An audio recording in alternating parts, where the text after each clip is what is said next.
are going to enter the San Dimas County Board of County Commissioners acting in the capacity as the Board of Human Services. This meeting is called to order, and we're going to have an invocation of his rise from Commissioner Luis Lopez and a pledge of allegiance by Commissioner Tony Haas. Heavenly Father, we thank you for this day, this opportunity to come and gather and do your business as the Department of Human Services. Lord, as we engage in the week of Thanksgiving, let us be reminded to one another what we are truly thankful for, and that's being a community of love and faith.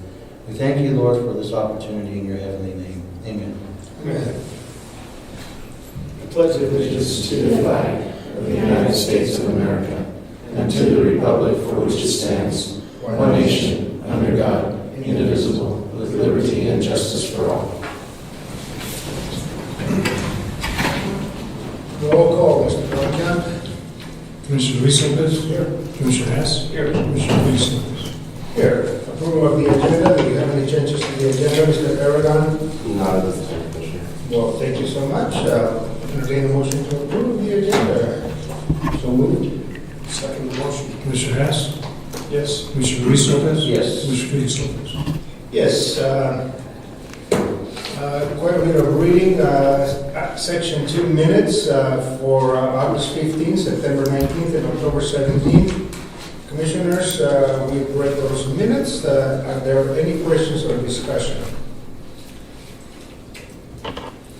Otherwise, I'll entertain a motion to perhaps approve those by consent agenda. So moved. Second motion. Commissioner Luis Lopez. Yes. Commissioner Hess. Yes. Commissioner Luis Lopez. Yes. Director's report. Good morning, Mr. Aragon, and happy Thanksgiving. Commissioners, just a few quick updates. Just a reminder, I will be at the CCI conference on Monday through Wednesday of next week, so I will be out of the office, but available to staff by phone. In addition to that, just some quick updates on our single entry point CMA transition process. We did meet with the leadership of both Workno and the Southern Colorado Development of Disabilities Services Agency last week. We had a roundtable discussion regarding the transition processes for each of those organizations and what that will look like. We are planning to conduct an all-team meeting with all of their case managers, including ours, for kind of a stakeholder engagement meeting in mid-December on either the 14th or 15th. That date's to be determined, but we do have that coming up. In January, we'll be hosting a stakeholder community event at the college in mid-January. That'll be an opportunity for our care provider agencies such as LACRC, the South Central Council of Governments, Caring Angels, Alta Vista, those agencies that we work with through that long-term care programming, to come to the table and to provide some feedback as well. Trying to make the transitions with these agencies as simple and seamless as possible so that they don't feel that impact, ultimately to decrease the impact upon our clients that we serve. So those meetings are on the agenda. Those will be coming up. The stakeholder meeting in January, we'll ask the board if you're available to attend, to please attend, because it is an important event for us to have discussion and get the voice of our local community members. We'll also be hosting one in February, most likely, for our actual clients to come in and have a voice in that transition process as well. So just a heads up on that. Other than that, I have no updates on any other at this time. One of the, if I may, when you have your stakeholder meetings, are you going to be reaching out to any of the outlying communities? Yes. Okay. Yes. It will include all communities within both Los Angeles and Huerfano County, simply because we service both areas, and those waivers do in that by-region county. So all of those townships and villages will be invited to those as well. What on the agenda for CCI, for DHS, anything that we may need to be aware of? So this will be a hot button topic discussion. I would definitely recommend if the board's available to sit in on this. I know it is an agenda item. I believe it's on Tuesday the 28th. I'll have to double check that agenda, but this will be a large discussion as we found that they broke the state CMAs that were transitioning into 3 phases. You could either go through phase 1, phase 2, or phase 3. We are currently in phase 2. That was the one we chose, which started November 1st. The phase 1 CMAs, case management agencies, had a very difficult struggle through that first transition The state also had a lot of struggle through that. So they are looking at revamping, or they've been looking at revamping the phase 2 process. So we've had 2 initial meetings with the state regarding the phase 2 transition, which we are a part of. And there are several deliverables that are due to the state that we must comply with by a certain date and time. This was the concern that they found with the phase 1, that the agencies and the state were not able to comply with the due dates that were set out. So they're looking at adjusting those to make it more amenable to the phase 2 CMEs going through that transition. So all counties already went through phase 1, Some counties have, not all. and our county is, Phase 2, we're in that right now. That will stretch between November 1 and March 31st. That's our time period for transition. so the counties that are not completed phase 1, what, was there a starting date? Okay. They are now lumped into the phase 2 because the state did not have reasonable dates to be reached in those deliverables. And so they've transitioned some of those CMEs to the phase 2 round because they were unsuccessful in transitioning completely at that time. So those deliverables to the state, what are the complexities? There are probably about 60 or 70 deliverables. I couldn't tell you all off the top of my head. There is a lot of work to be done for that transition process that we have to document to the state as part of that. There's also deliverables the state has to provide to the CMAs that were not met in phase 1 as well. So I'm not sure what those are yet, but as I get more information, I'll be glad to update the board on that. Thank you. Remind me Tuesday morning after breakfast up there. Sure. So we can see if at least one of us can be attending. I don't know what their obligations are as CCI members, board members, the executive team, but if they're not available, I'll be glad to make sure that I'm there. Okay, I appreciate that. I think that will definitely be one. I would also recommend any of the child welfare topics as well, especially the high acuity QRTP concerns that we continue to see with the state, if the board's available for any of those as well. And I believe that's an agenda item. Again, I'm not sure on the date of that one as well, but those will be the 2 areas for sure. Thank you. While we're up there, we usually divide and conquer and go a different direction. Get as much information. I need to divide and conquer for me because it's hard to be in all of the DHS meetings, so. Take more staff next year. I'm trying. Yeah, you need to bring your lieutenants. The hard part is right now, because we only have one deputy director and he's my signing authority in my absence, it's difficult to take Mr. Berlino with me, but we'll have a secondary deputy director on staff in January, so that will be helpful so that one can remain as an administrator here and one can attend with me. Very good. Thank you. Let's move on to new business, consideration of caseload counts and activity by program. Commissioners, as you can tell, hello. Sneaks in. Well, we are small and mighty today, but let me go ahead and start then with Ms. Dow, child support. While she's moving, Commissioners, did you have any questions on either adult service case numbers or caseloads? I don't. Okay. I'll turn it over to Ms. Dow. Go ahead. Good morning. I just wanted to report on some of our end of the year activities in the child support unit. So first of all, we have to make sure that by the end of the year that everybody has done their yearly policy and procedure trainings, excuse me, which is required every year in order to have access to the 4D program, the ACES program. We also have to have the IRS safeguard certification, and every team member needs to be certified in these areas. And so we're doing all of that training right now. We also need to be sure that everybody is fingerprinted within the last 5 years. That includes Pam. She had some difficulty last time around. We are also doing our ICR, which is our interstate caseload reconciliation report. We have 201 interstate cases. We have to go through and make sure that all of our case numbers are match the other states, that the FIPS code, that the client's names, sometimes they change names and all of that So information. 201, and how many states does that encompass? I couldn't tell you how many states we have cases in, but there are quite a few. I'm going to say maybe 30 different states. Yeah, we have a lot of people of different states. So, yeah, we don't need to review all 200 cases, just the ones where we'll receive a report, and if there's any cases where there's information missing, we just review those cases. We also have, of course, the annual program plan. Each year we have to complete that by the end of the year with our strategic plans on meeting our goals, our CSTATs, that kind of information. We also, this year, we have the foster care report that we need to review. As of June of 2023, there was a rule change that not all cases will be referred to the child support unit.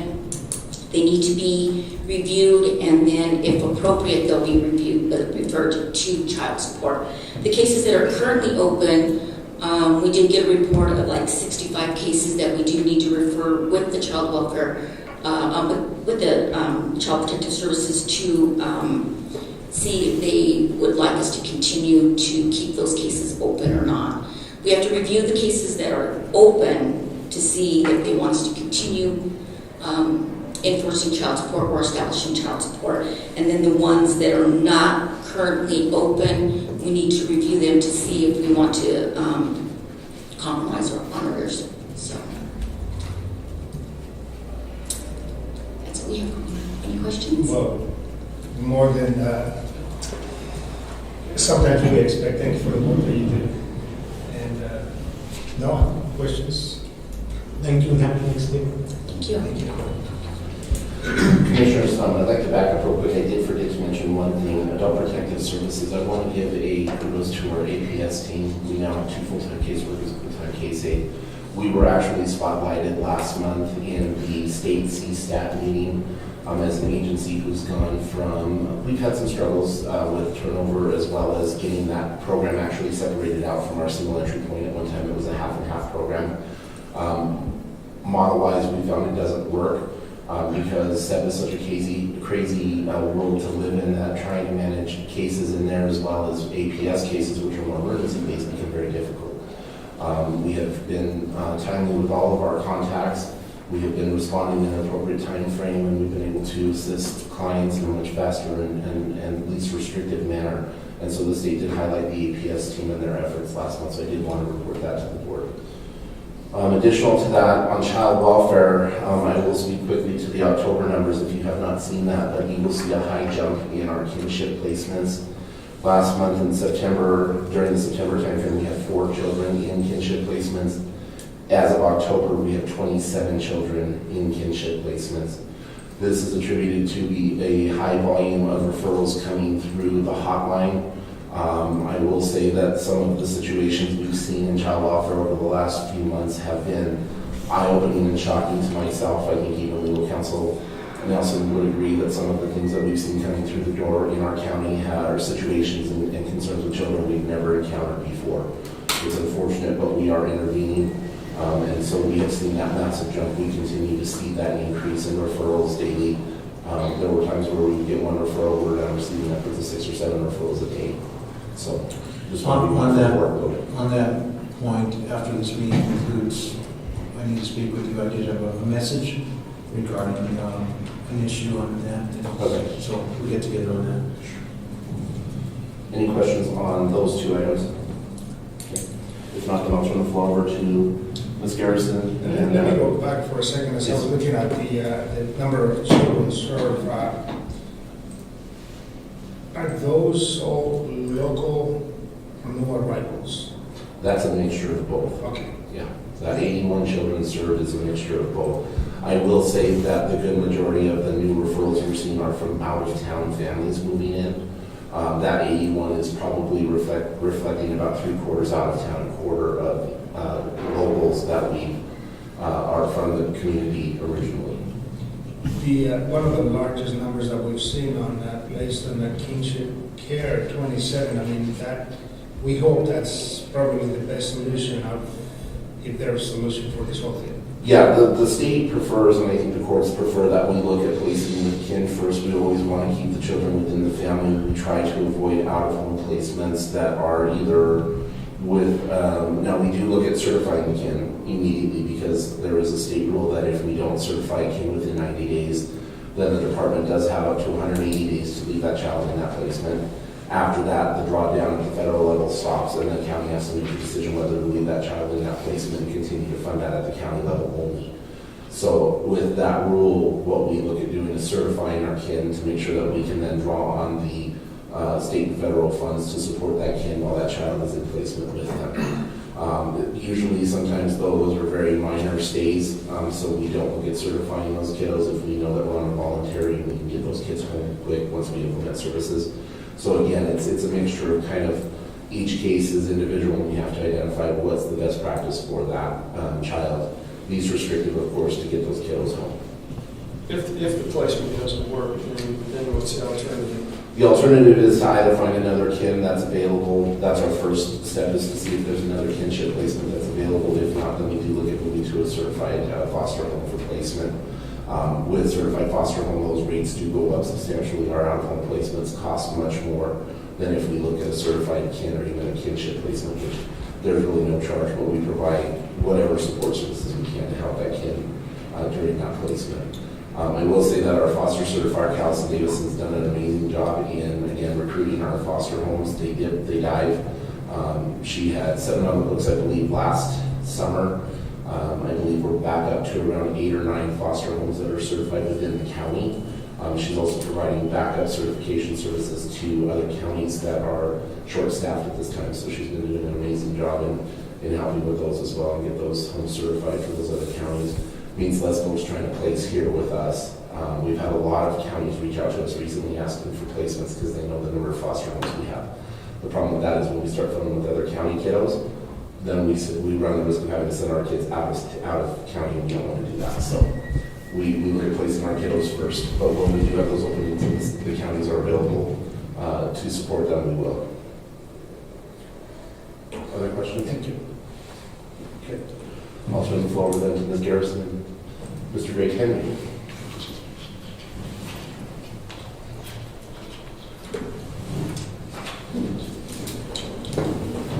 Okay, today, so I decided to have my fraud investigator do a presentation on fraud, both internal and external, so you guys kind of have an idea of what is actually transpiring throughout the whole state and what he is actually doing his 8 hours that he's at work.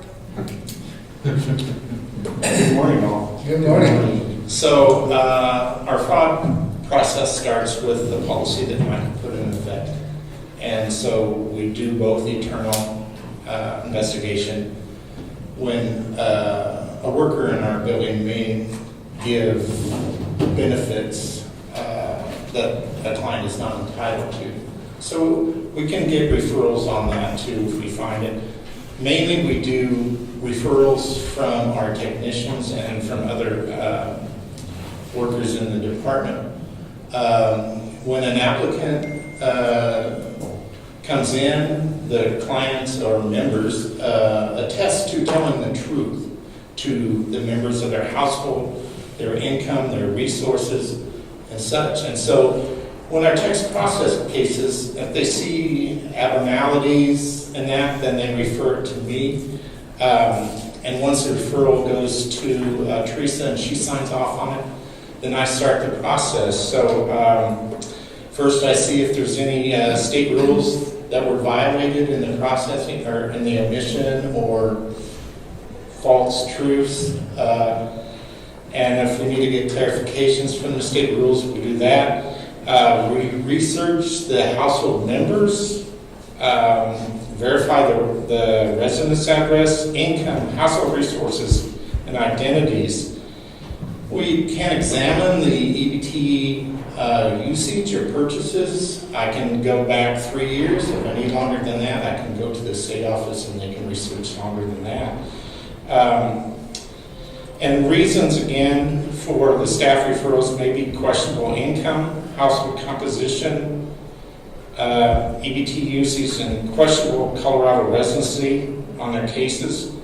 When an individual is determined to have intentionally committed a fraudulent act, the fraud investigator will start the intentional program violation process. We can initiate an IPV process for adult financial, child care, Colorado Works program, and SNAP programs. We send the client a written notice of what we allege, along with their rights, because they do have rights to appeal. And in that letter, it says that I am requesting an administrative disqualification hearing with the state at the state level. This letter also gives them the ability to sign a waiver saying that they either admit to this and they don't want the statewide hearing, or that they do not admit to this, but they still don't want the statewide hearing. So we give them 15 days to return that to us signed, and then we process that waiver. If the waiver is signed, like the first penalty could be a 1-year suspension. The second could either be 10 years or permanently, depending on the programs that they're in. Or the third instance, it could also be permanently. And any benefits that were overpaid because of this violation of our programs, that is something that our techs will go back and we will determine the date that the violation occurred, and the clients and members will have to pay that back, because a client is only eligible to receive the benefits that they are entitled to. If they weren't entitled at the point that they become disabled, then all that has to be paid back. We can recoup that for a year period. We can't go back any further per state rule. We review and research fraud referrals from the public. I do get them turned in to me. We have different ways. They can call. We can do the website. We also get them from the state level. I had one from the state that came down just last month on something that the state saw on social media, and we investigated that and did get a program violation on that one. And but we try to, when we get the referrals, it's a one-way information. We don't disclose back to the people that make the referrals. I may call them for clarification, but they do not know the results of any referral that they may make.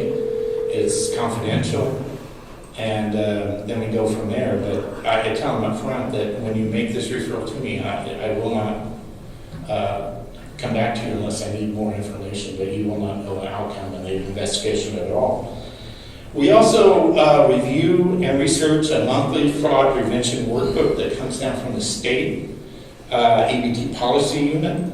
The report shows out-of-state EBT purchases, open cases where a member might have died and their food stamps are still being used, that we need to get that case closed. Excessive EBT replacement cards. I met with a lady just last Friday that had 56 of those cards, and she's a young lady. So, and I'll talk more on that in a little bit, but, and on this report where it shows the EBT out-of-state purchases, that can, transactions, let's just say, that can be as many as 900 different transactions in a month. This last month it's around 500. It also shows internet purchases that were shipped out of state. So like EBT cards, they can use Amazon, they can use Walmart to ship. This is where it's becoming a little more prevalent. When we had the extra allotment for EBT, there was a lot of it being shipped out of state. And so, and that possibly could be food trafficking.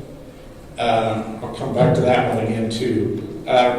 We research members who are seeking replacement EBT cards for having 4 or more EBT cards in a 12-month period. We meet with them, we discuss fraud, we give them the rules of using an EBT card, that they are for themselves and themselves only, and the members that are on their case. They cannot buy, sell, trade, barter, pay back people with their EBT card. Is specifically for their own purchases and their own consumption. They cannot use an EBT card to make food for sale. That's a violation. That is considered trafficking. They are not consuming that. And again, EBT cards can only be used in, well, I should say there's EBT preventative places. They cannot be used in marijuana dispensaries, any adult-themed businesses, any business where the majority of their income is from the sale of firearms, any business that's a liquor store or a marijuana dispensary. You cannot use your EBT cards in those locations.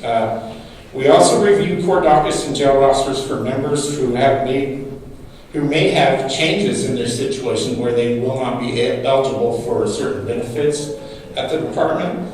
We also give training on the department's fraud policy annually and as needed to train new workers.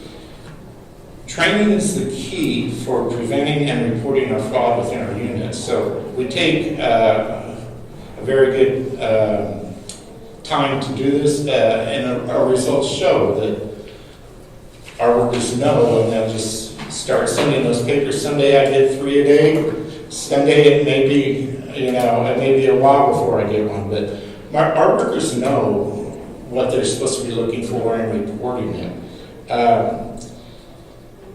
We also provide information gathering support for other units at DHS when asked, Adult Protective Services and the Division of Youth and Families. And we also attend our annual Colorado Welfare Fraud Convention to learn about different aspects of fraud investigation. We take 3 days of classes throughout the day. Of course, this is where we learn.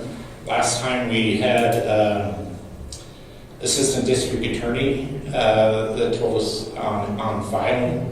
So, and then we had EBT, we had de-escalation classes with the clients and such. It's very useful because CBMS does not provide any fraud training. We get what we get from the convention, where we do have state members go to and present. Networking with other fraud investigators, but as far as I know, I don't think CBMS has provided any fraud training in 5 years. So you learned by the School of Hard Knocks? Is that Well, everything at DHS is what we call baptism by fire. Yeah. Because Lord knows I got it. So did these guys. Float the boat down and see the saints, Back to their out-of-state EBT usage. Our proximity to New Mexico state line possesses challenges in combating fraud at DHS. Our residents can use their EBT cards out of state. When we see them used consistently out of state and on the state report, we will question whether they are a resident of Colorado and Los Angeles County. We then start researching data. We look at the times they make purchases. If they're in Raton at 11 o'clock at night and they're in Raton and make a purchase at 8 o'clock in the morning, they're not here. So Ms. Garrison has even had me go down to Raton and knock on doors. And you find them. I use the Colfax County Assessor's site for property searches, and yes, we have people that own property down there that apply here. We also use employment verification service to see if they are employed out of state. And then again, the online purchases, I've seen them go to all states. If we see it consistently, then we know they're doing something. But truthfully, if they shouldn't be sending food out of state through Amazon or through Walmart, direct ships or pickups there. We will question them. Since this is a new occurrence and that we've seen in just the last 2 years, my monthly fraud report did not distinguish between EBT purchases. Now it does. It's highlighted and we can see it. So we give our clients, our members, the benefit of the doubt. We send them a letter the first time warning them that this could be perceived as trafficking. And for the most part, it stops. They will argue with me, but they say, well, we're down there. And I said, just for your protection, just go into the store yourself. Don't do that. Anyway, it's tough to get them to stop using the apps and doing that, but when we had the extra benefits assigned to SNAP, there would be like maybe 20 different instances where they would use that, but in like this last month there was just 3. So I think education is the key of that. The challenges going forward with fraud.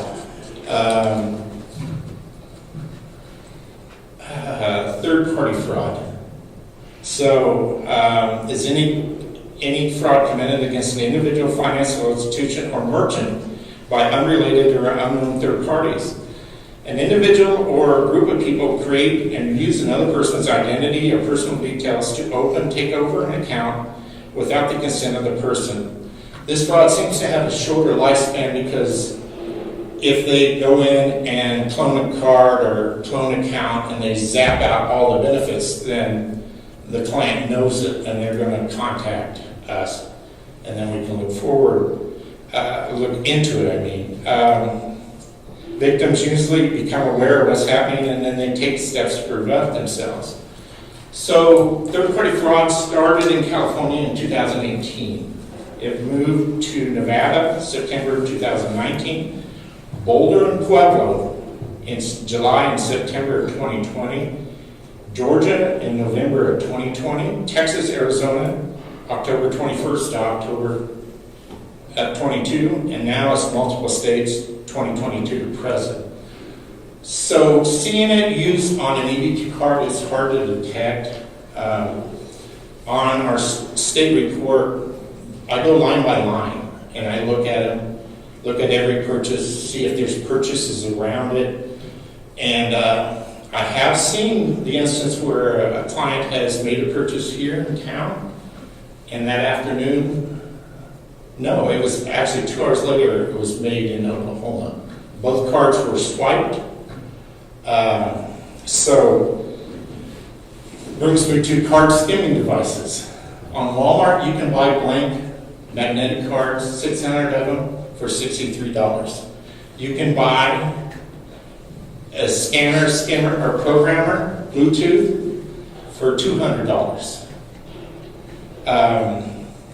Where they can clone it, they can do like motel rooms, they can do all that. The devices that they put on, they can use overlays on them and be Bluetooth and be across the store and take your information. So just what they told us is to watch out on the overlay, see if there's an overlay, see if there is obstruction over to where the pin's held, just something that doesn't look right, no lights shining through, don't use it. And then other third-party things, we got phishing where it targets emails. Smishing is a form of using text messages. Vishing is short for voice phishing, landline, cellular, voice over protocol systems. Those are all becoming prevalent. Social media. If you post something, on our official sites, they can go in and take your logo, put it in, put a direction for them to go to a call center. They give that call center their information, their account is wiped out. It's just very simple for them to follow up even our posts on our local Facebook pages if they want to. So you have job security.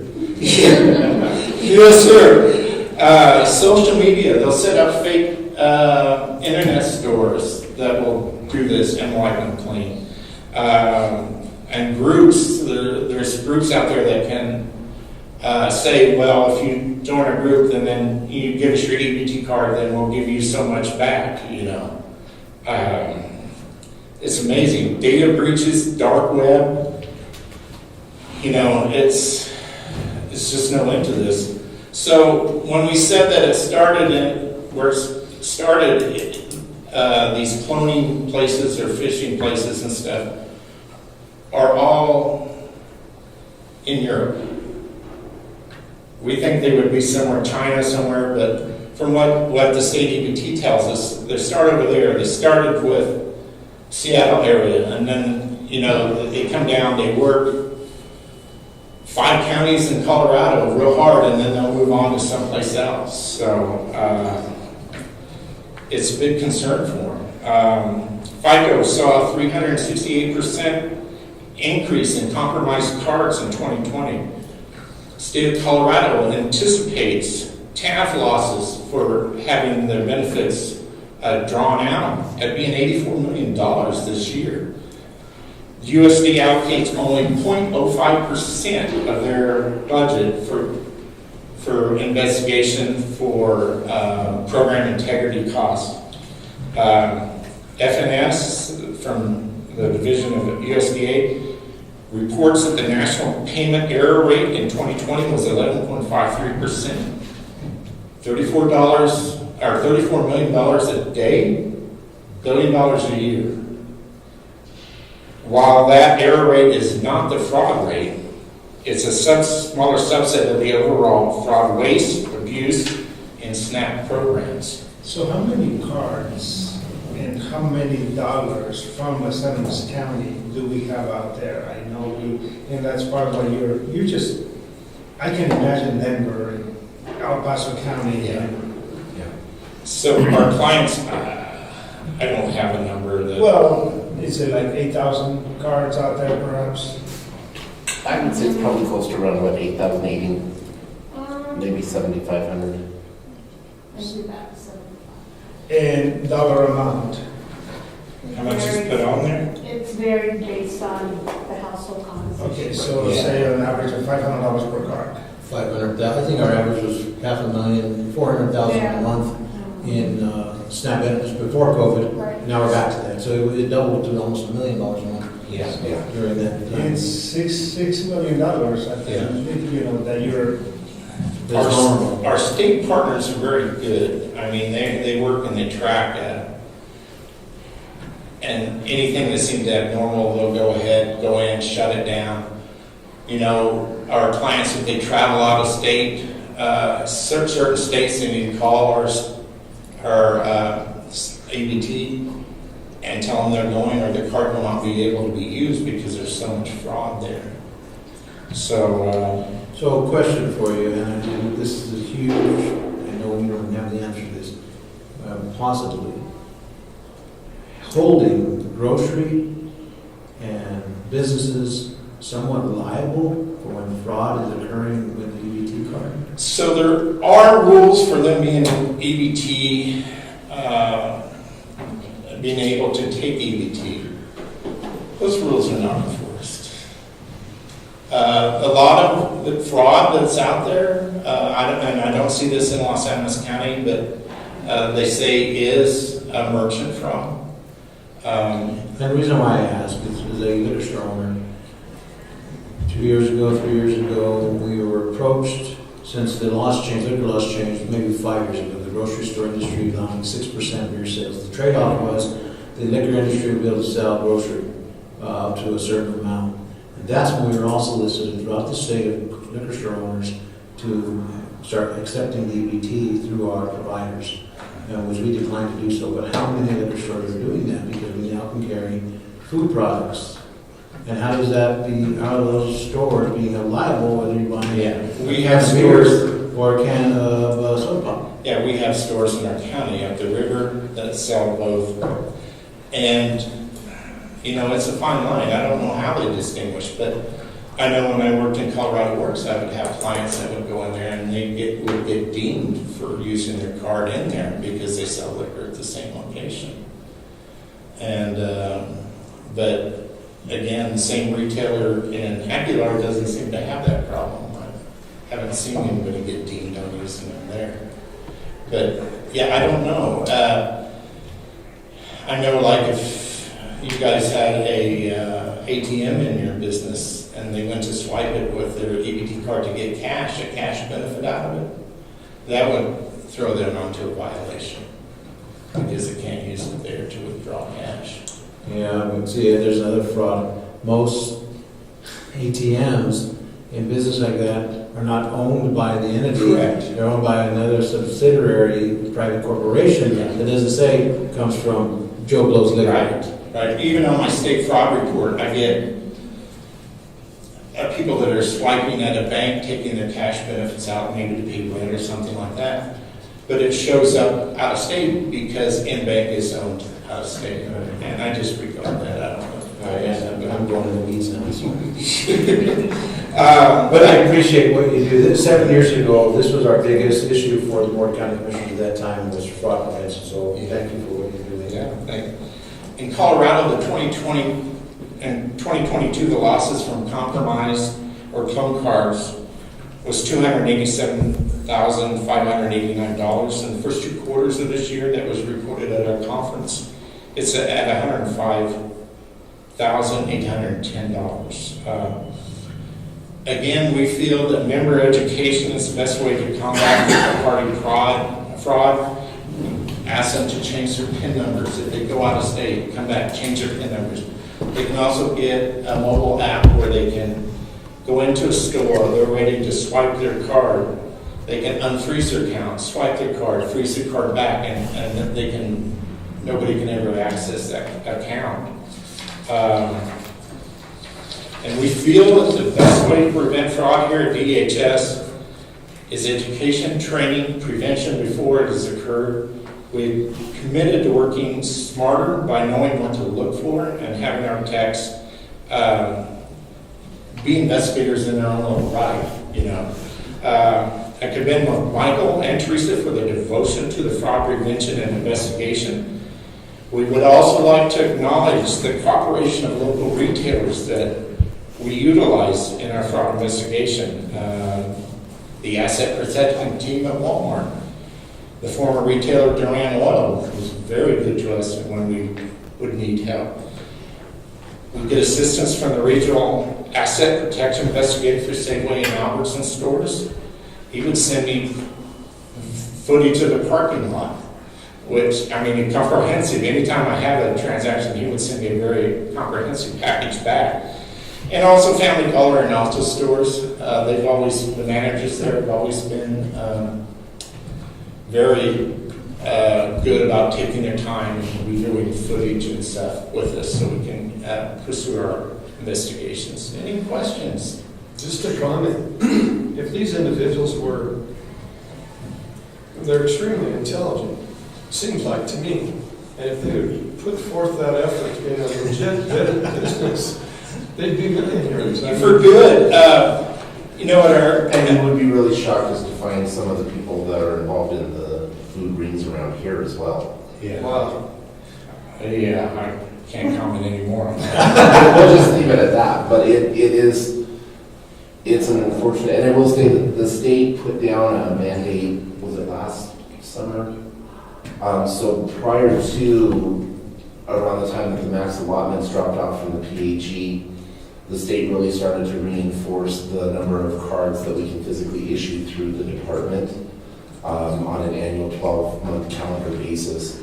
So when he talks about somebody having 56, 52 cards, they are only allowed to receive up to 4 physical cards issued through our department.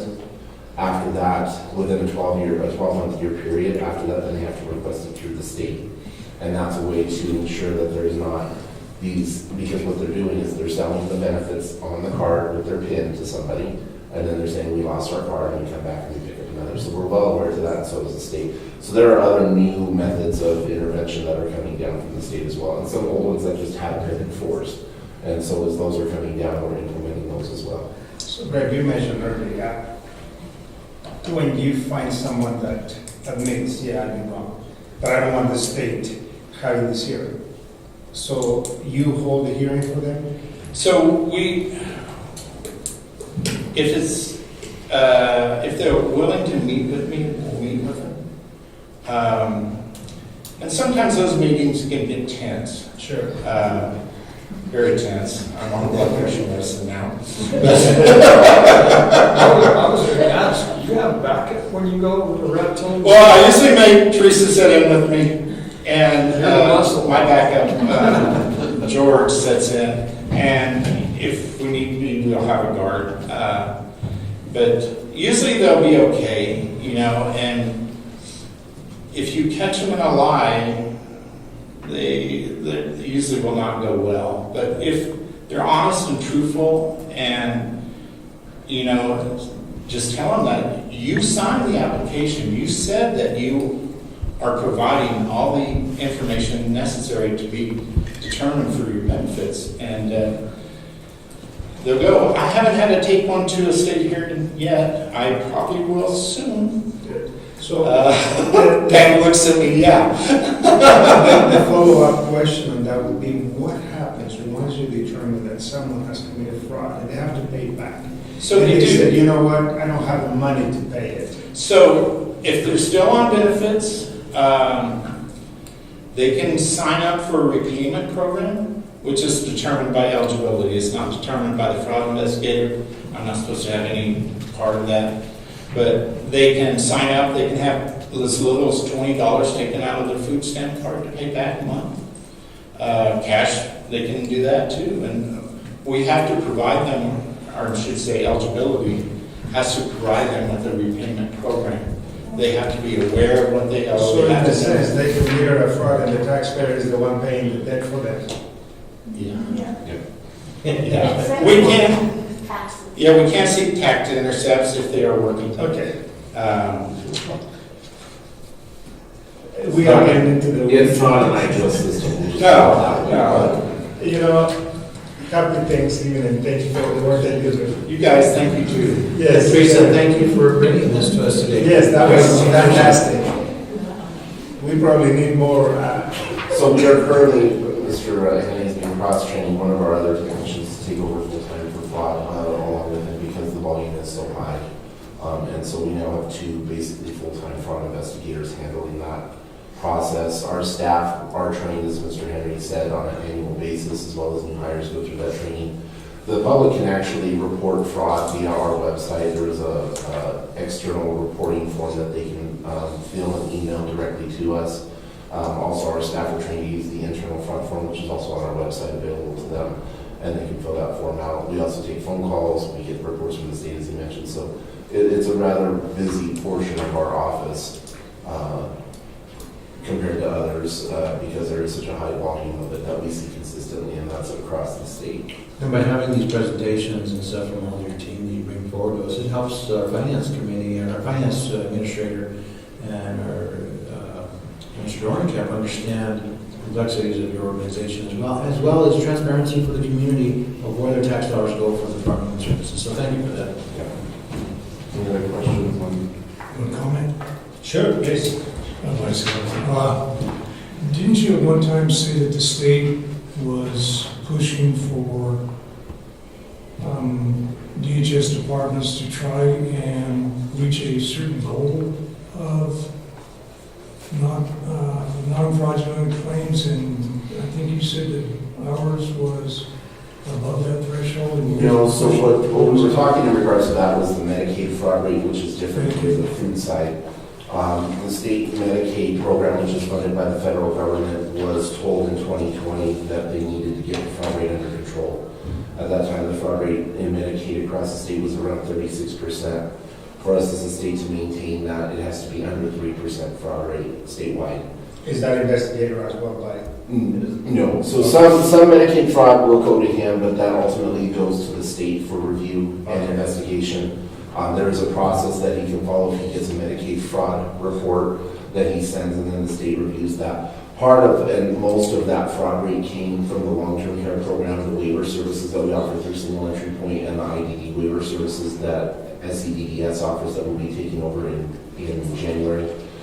What they found were clients were untruthful about certain aspects of their living situations to receive long-term care. So now that's why we have a program or a company called Taligent who does a review. We can send those through Taligent for review to make sure that we're meeting the federal guidelines for the Medicaid that we're issuing through it, because the provider rates are substantially higher through long-term care than our traditional Medicaid, Magi, non-Magi that we offer through to most of our clients in the county. So when you're looking at those rates, those Medicaid dollars are substantially higher, and that's where we were losing a ton of money statewide. And so the state is still on the path to try and get that under control below that 3% fraud rate. So that's a burden that the state's Yes. settlement. Yes.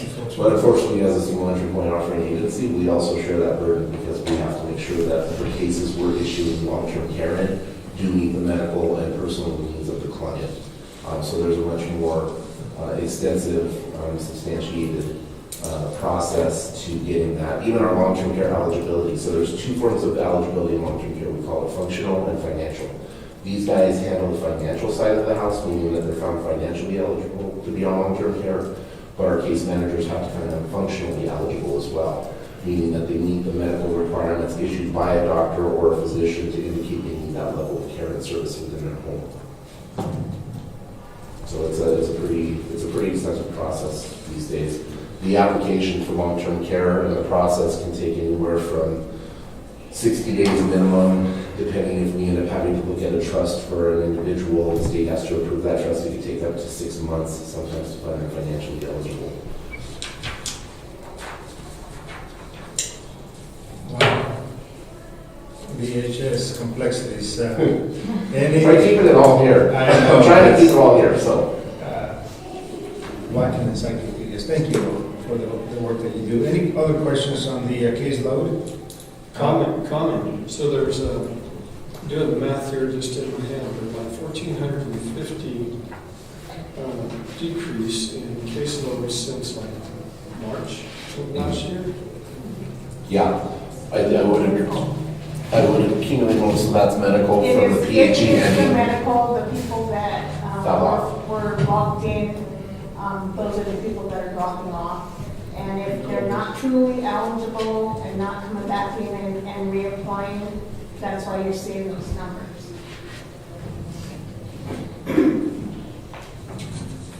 Other questions, concerns? I will entertain a motion to approve the caseload counts and activity right program. Second the motion. Commissioner Luis Lopez? Yes. Commissioner Hess? Yes.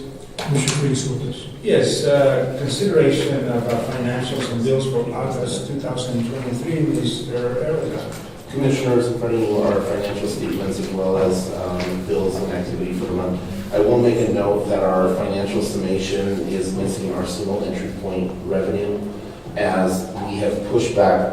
As I mentioned in the last meeting, we've had multiple issues with the new case management system, the CCM case management system, and there being multiple errors. We saw about a $20,000 reduction in revenue from the prior month to the last 2 months, so between August, September, and October. So the state is reviewing the CCM system to identify where that was statewide. Every CCM saw a massive decrease in their funding between the last 3 months, and because of that, the state is having to do a full review of the last 3 months before they issue the final revenues to us. So we're awaiting those numbers. We should have those before we close out the annual year, though. Okay. So I'll update the board with current financials in December, hopefully, up to November. Other than that, everything else on there is along with the share report. So the consideration that we have in front of us is for August 2023, and what I have on my packet is September. Is that a typo? It may be, Commissioner, I apologize. It should be a typo for the agenda, right? Yes, I did not catch it, so it should be for September.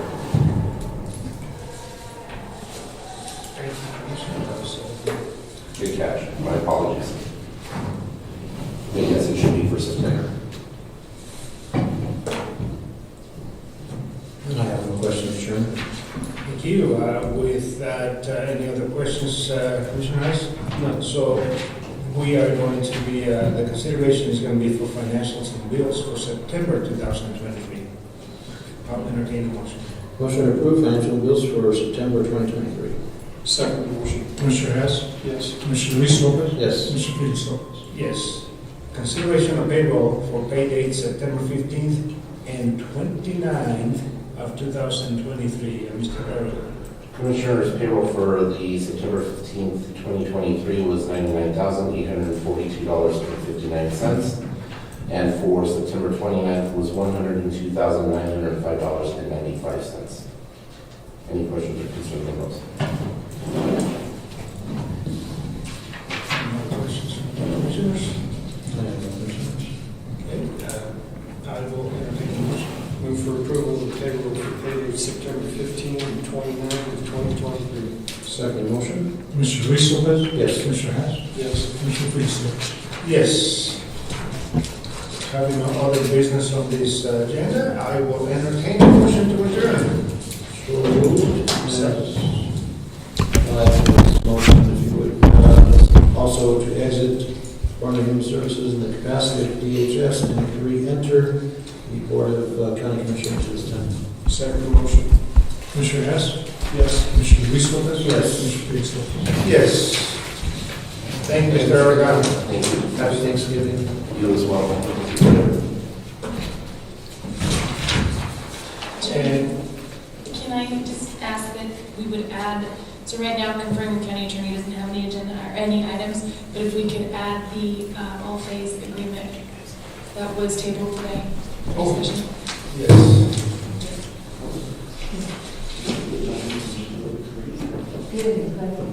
Okay, so executive session, the board will meet in executive session under CRS 246402 for B to deal with county attorney for the purposes of legal specific legal questions. A, consideration of all phase courthouse phase 3 proposal, and CRS 246424 FI, personnel matters not involving any specific employee who have requested a decision on the matter in open session. Any member of this body or elected official or personnel policies that do not require the discussion of matters personnel to particular employees.